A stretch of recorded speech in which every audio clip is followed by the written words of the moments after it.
Naku po mga kababayan, mga taga-suporta ni Tatay Digong sa dahig, nagkagulo po.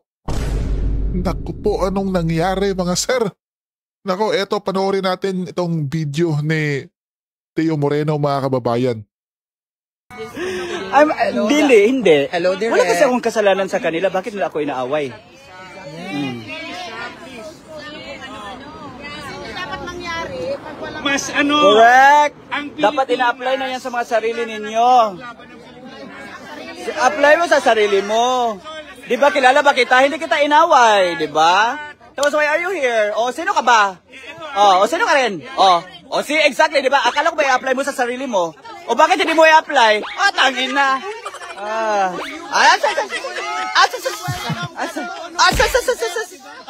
Bakbakan na ito mga kababayan.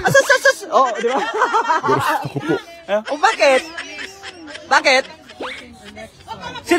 Bakit sinabihan kitang putang ina ka? Kailan? O, saan proof mo? O, see? You're accusing me without any proof. Putang ina, ayusin mo ngipin mo. Tang ina mo. Naku, grabe ito si Teo mga kababayan. O, kaisog ka, o. Padul, dire ko, isog ka. O, here. Wala. You're a bully. You're a Naku, Yes, I am. anong nangyari Yes, mga again. kababayan? Alexis Star, you're a bully. Yes, I am. Yes, yes. Excellent. Ikaw ang gulo dito. Tang ina mo. Grabe ito si Teo mga kababayan pala. Woo! Oh. Damay-damay. Ha? O sige, o sakit. Ops. Sino kaya itong naka-green mga kababayan, no? Naku, mukhang tila seryoso mga kababayan, ha? Naku po, Teo, mag-iingat ka. Huwag naman sanang umabot sa ganyan, sir, yung sapaka na, huwag naman. May mga ano tayo, taga-suporta tayo ni Tatay Digong pare-pareho, tapos, di ba, tayo lang yung maglalabanan, kabayan? Naku, wag naman po. May headlines to bukas mga kababayan, panigurado. Naku po. Pau. O sige. Pau. Anong gusto raw? Okay lang. No. I know the law. Hala. ano ba yan? Hala.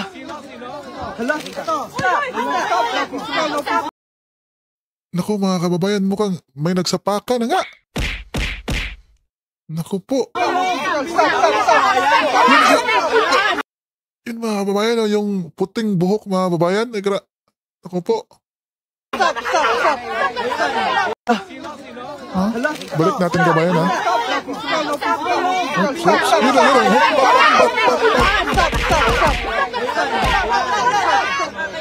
Ayan. Yun! Yan ang napapala! Yun ang bully! Diba? Yun ang napapala! At dito naman po tayo mga kabayan sa side ni Madam Maharlika. O anya, post sa kanyang Facebook page kabayan ay ito ang ebidensya sa naganap na kaguluhan sa Duterte Street. Grabe yung nakablow from Team Alfotera. Naku po. Ito na naman mga kababayan, no? Yung siya ang unang nanugod sa Duterte Street. Nakakahiya ang mga basagulerong Alfotera. Naku po. Tapos sa live nila, pabiktim ang drama. Pinagtanggol lang ng husband yung wife niya dahil sinugod ng asal. Naku po. Na mga Alfotera. Naku po mga kababayan. Ito, panoorin natin mga kababayan, ha. O sa... Gusto rin mo? O ito si Teo Moreno mga kababayan, yung naunang video natin. Tapos, mukhang yun yung naka-jacket ata mga kababayan, no? Yung sobrang seryoso. Baka ito yun, no? Yung nakahawak sa cellphone. Damay. Gusto rin mo? Saglit. Sige. O sakit. Hoy! Anong gusto mo? Naku po, hinamon si Teo Moreno. Pao, the video, Pao.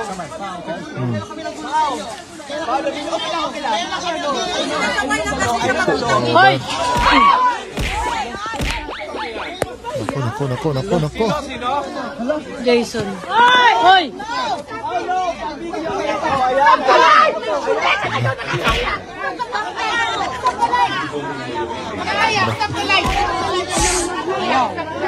Kuya.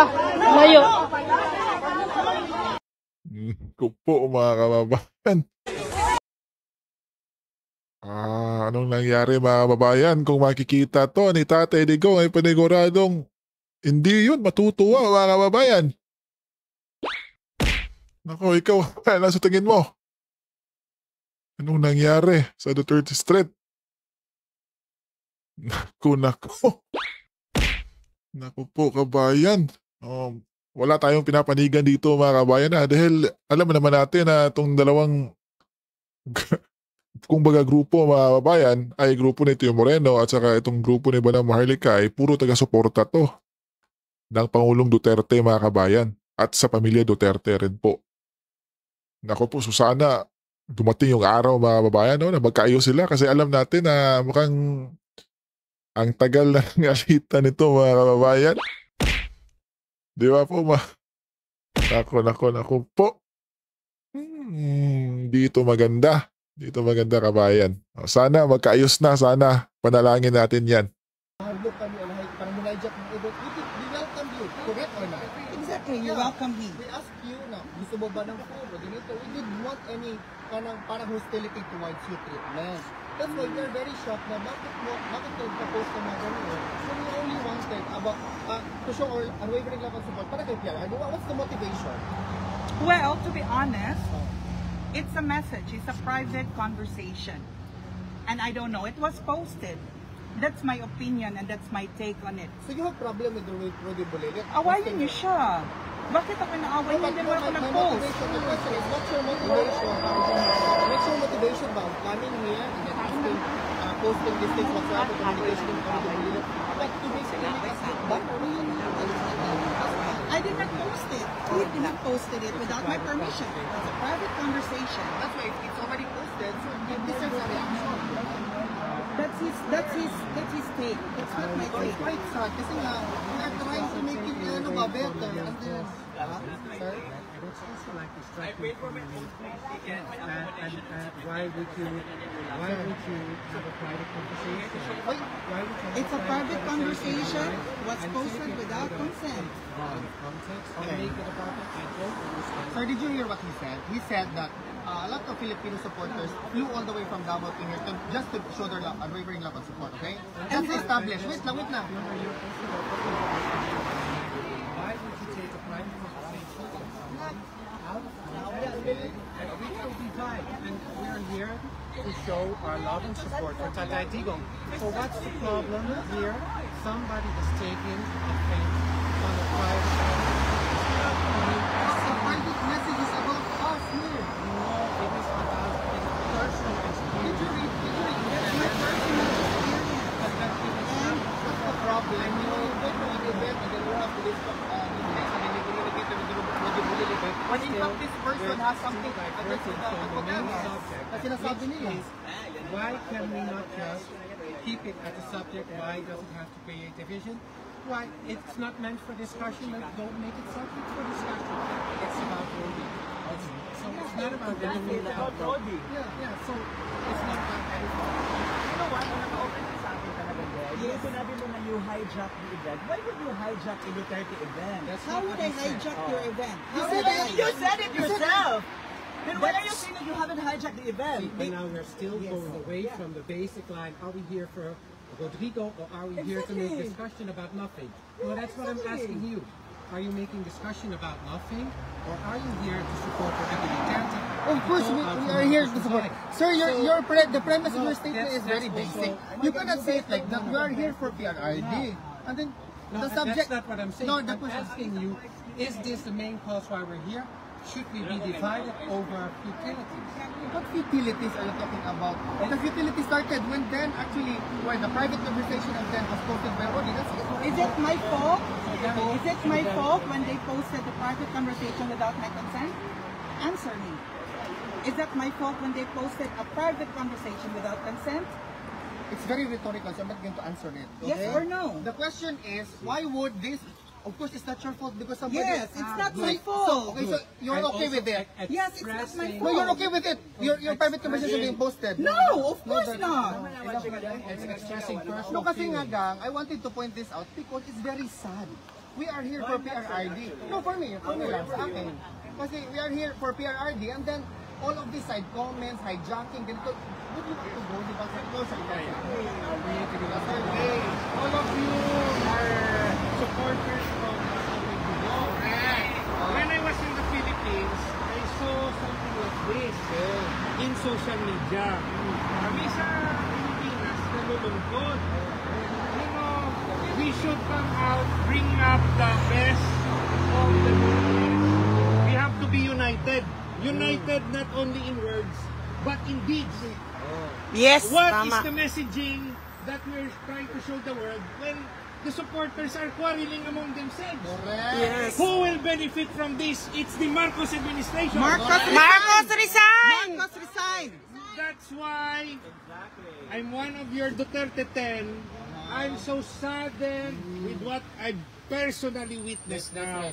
I appeal to all of you. Let's be one. Yes! Call Let's for go for the Marcos win. resign. We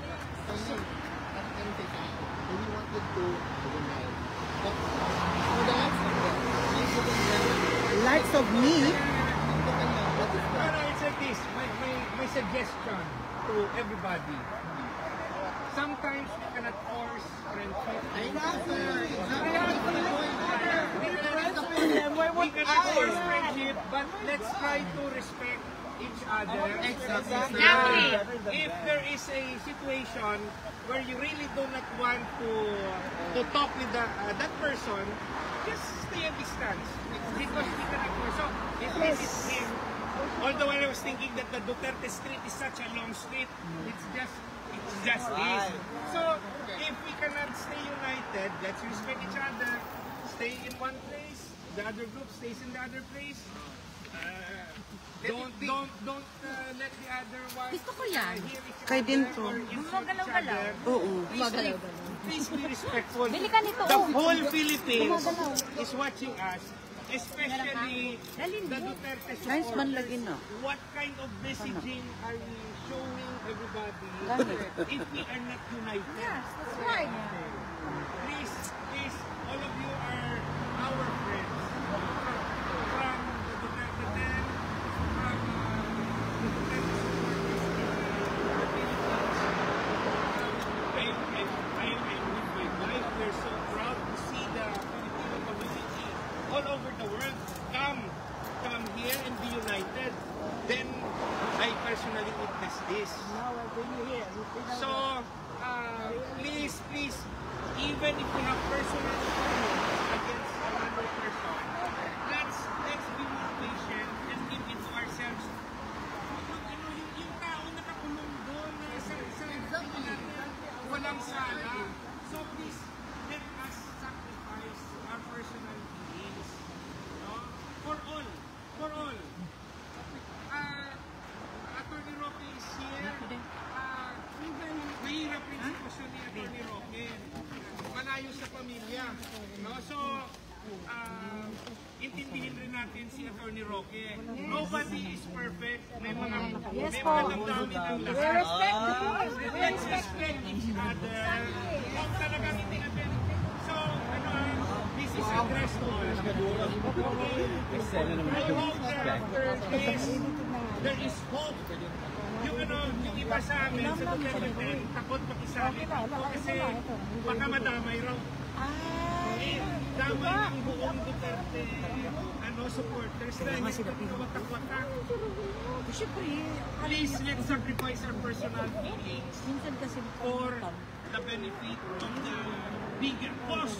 And the bigger cause is we bring back Tatay Digong. The bigger cause is we put a good president by 2028. And the bigger cause is for us to have leaders that will bring development and peace to our country. I just want to make everything clear here. I think you were there. I was there. I was part of the organizing team.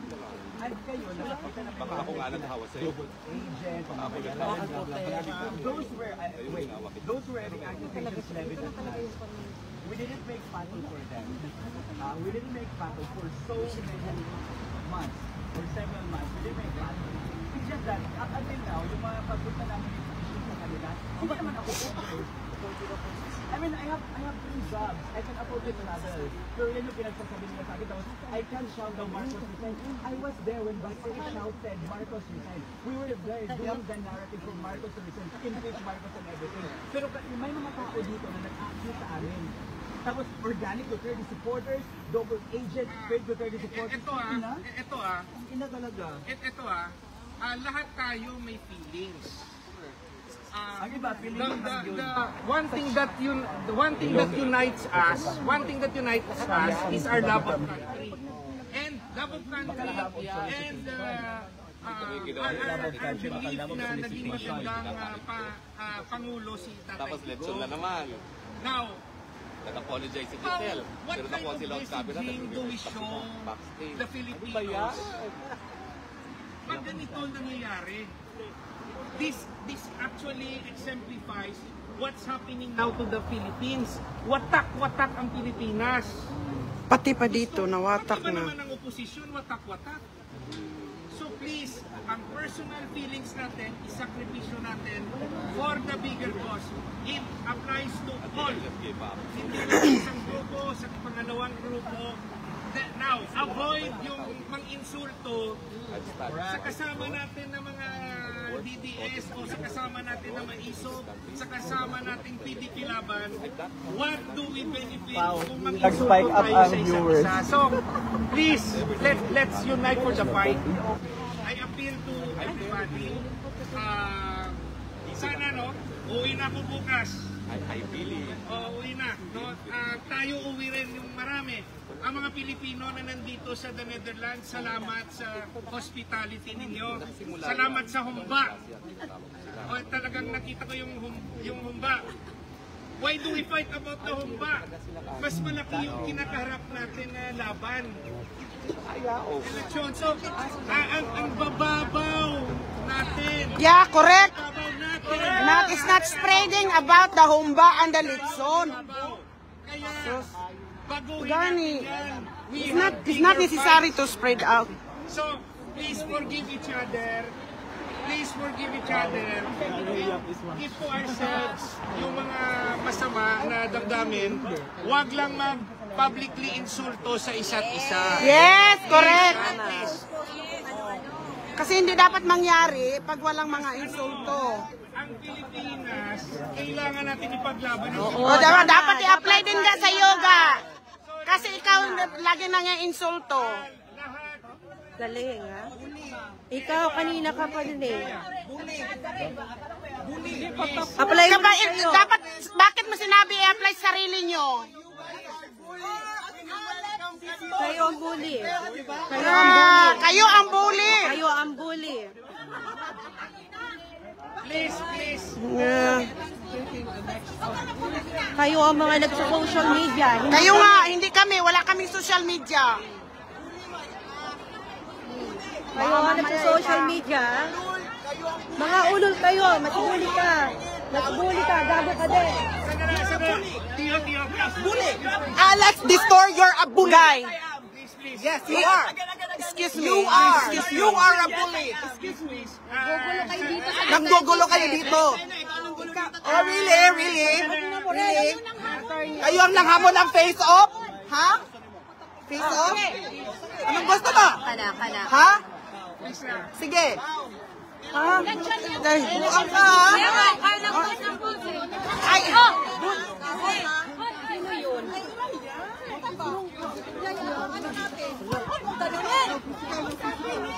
Okay. Yan. Ayan. Okay na. Yan. Okay na. No. Because no. Not necessary to stop the light. Because this is the evidence. No. don't stream live na lang. Just No. Sila ang mahiya. Apply yourself. Hindi ka lang good. Kaya nga, dapat hindi niya sinabi, apply in yourself. Ito siya yan siya ang dahilan. Yan. Kasi hindi yun maggulo lang kung hindi mo sinabi na i-apply yourself. Lahat eh. Dapat i-apply mo rin sa sarili mo. Hindi yun dapat not necessary to say. Oo. Hindi mo sinasabi. Dapat hindi mo sinasabi.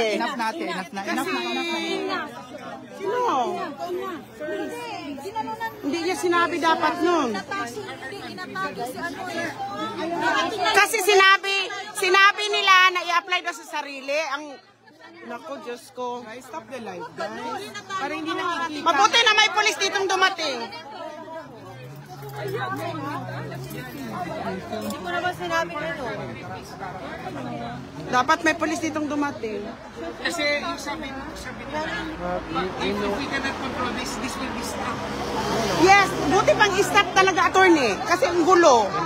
Oo. Ang gulo. Duterte Street dati. Dati ang saya-saya ng Duterte Street. Lagi kayo. Oh, naka-record lahat yung mga mura.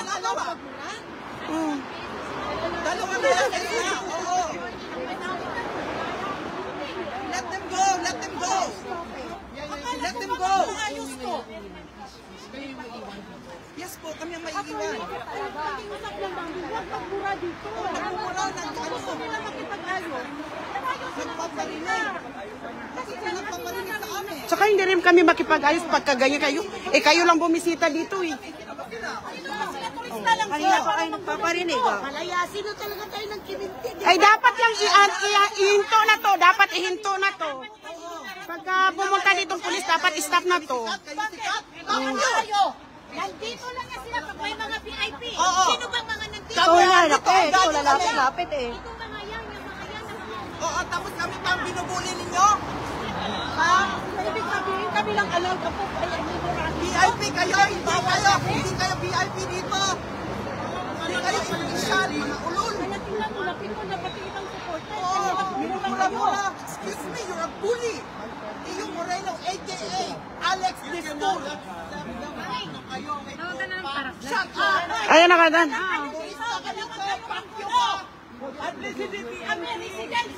Residents kami dito, ikaw ba? Turista kayo, Turista lang kayo dito, kaya umayos kayo. Ayos kayo. Huwag niyo kami pinaparinggan. Nag-aaway sila. Susunod yan. Ay nako, ang gulo. Kayo, oh. Okay lang yan. Tapos pag kayo magsabi kay Hindi ka naman sa amin kay Arnie Marcos. Nasabihan, si Bongbong Marcos, magbisay. Oh. Sige, we wait for the police. Let's say. Kami nahapon-hapon dito, kami taga dito kami.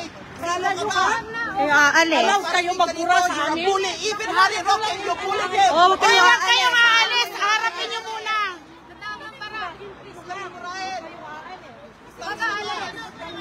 Wag aalis. Walang aalis para ano to, mapamuliretso. Oo. Mga turista kayo dito, dapat nire-respeto niyo yung mga taong lang dito. Huwag kayo magsigaw-sigaw.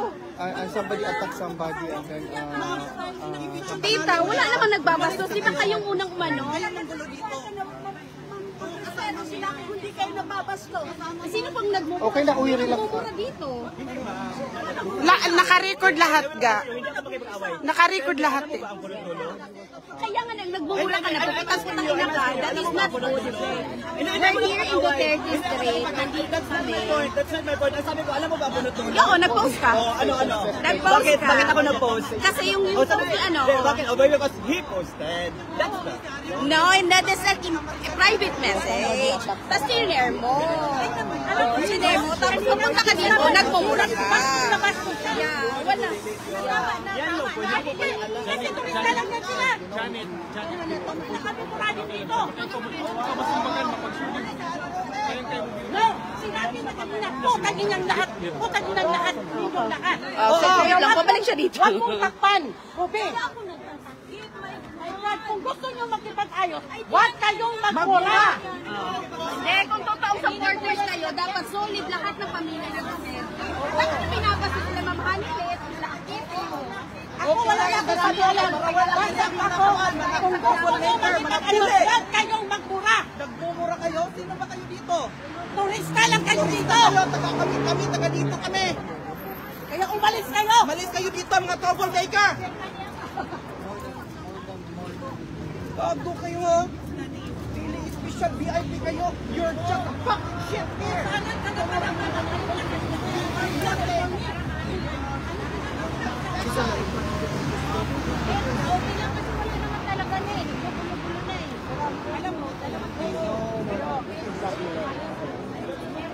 Now, we need to stop this.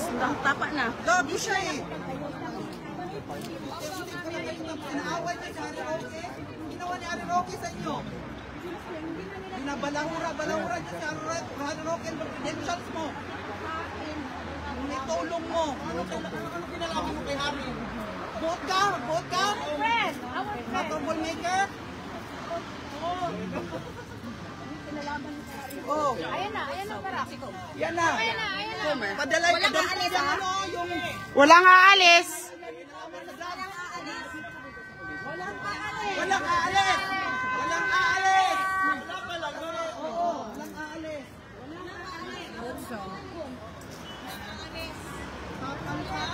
I know. Bullying yan. And it's public bullying, ah. Ay, mami, kausapin mo. Organic wala kayo, hindi nyo masabi. Ay, minaya. Kodomiga. Ayan, daar sa ikan. Dar. Ja, dit zijn discussiëren met Beetje Ja. meneer. Je moet een beetje opletten voor de mensen hier komen binnen. Maar wat is er precies aan de hand? Ja, er zijn twee groepjes hier. Dat is een beetje makadruzi voor iedereen. Even rustig aan. Wat is er allemaal aan de hand? Okay, the situation is this. There was an argument, it was verbal, and then afterwards, the husband and her bullying. they were Nagpaparinig, mura-mura pa kami. Bawal ang physical, ha? and then all of a sudden, listen to me, they were verbally fighting, and then all of a sudden, I think the husband wants to protect her.